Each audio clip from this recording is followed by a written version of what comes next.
Share trading यानी share खरीदने बेचने वालों को सेबी ने नए साल से पहले बड़ा तोहफा दिया है, जिसका इस्तेमाल आप नए साल से कर पाएंगे। सेबी ने इक्विटी कैश मार्केट में शेयर बेचने के दिन ही निपटान यानी T+0 सेटलमेंट साइकिल का दायरा बढ़ाने का ऐलान किया है।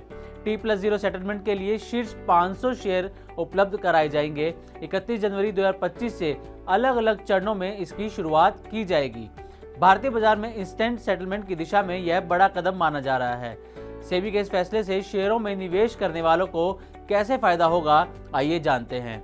सेबी ने अपने सर्कुलर में कहा है कि T+0 सेटलमेंट के लिए मार्केट कैपिटलाइजेशन के आधार पर शीर्ष 500 शेयरों को उपलब्ध कराया जाएगा। इस प्रक्रिया में शेयरों को चरणबद्ध तरीके से शामिल किया जाएगा। मार्केट कैप की गणना 31 दिसंबर 2024 के हिसाब से होगी। 500 कंपनियों में से सबसे निचले पायदान यानी बॉटम 100 कंपनियों के शेयरों को ट्रेडिंग और सेटलमेंट के लिए सबसे पहले उपलब्ध कराया जाएगा। धीरे धीरे इसमें अगली 100 कंपनियों को हर महीने तब तक शामिल किया जाता रहेगा जब तक कि 500 अग्रणी कंपनियां T+0 सेटलमेंट के दायरे में ना आ जाएं। T+0 सेटलमेंट पहले की तरह ही वैकल्पिक बनी रहेगी। अभी तक सिर्फ 25 शेयरों को ही वैकल्पिक T+0 सेटलमेंट के लिए उपलब्ध कराया गया है। इस साल मार्च में T+0 सेटलमेंट साइकिल का बीटा वर्जन लॉन्च किया गया था। जिन 25 शेयरों के साथ T+0 सेटलमेंट की शुरुआत हुई थी उनमें भारतीय state bank, Ambuja cements, Ashok Leyland, Bajaj auto, bank of Baroda, Bharat petroleum corporation, Birla soft, Cipla, LIC housing finance, MRF समेत अन्य शामिल हैं। सेबी लंबे समय से भारतीय बाजार में इंस्टेंट सेटलमेंट की व्यवस्था लागू करने की कोशिश कर रहा था।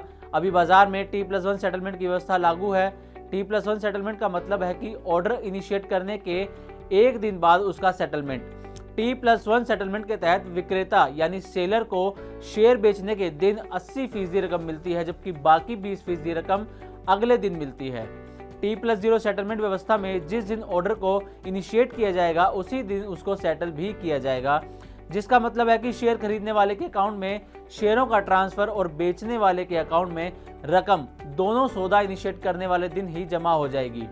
सेबी के इस कदम से निवेशकों और ट्रेडरों दोनों को फायदा पहुंचने की संभावना जताई जा रही है। खासकर इस फैसले से उन छोटे निवेशकों को ज्यादा फायदा होने की उम्मीद है जो बाजार में सीमित पूंजी लेकर निवेश करते हैं। इसके अलावा ऐसा माना जा रहा है कि सेटलमेंट में लगने वाला समय कम होने से न सिर्फ लागत में कमी आएगी बल्कि बाजार में पारदर्शिता भी बेहतर होगी। T+0 सेटलमेंट के चलते शेयर बेचते ही उनके खाते में 100% रकम आ जाएगी, जिसका इस्तेमाल वह नए निवेश के लिए कर पाएंगे।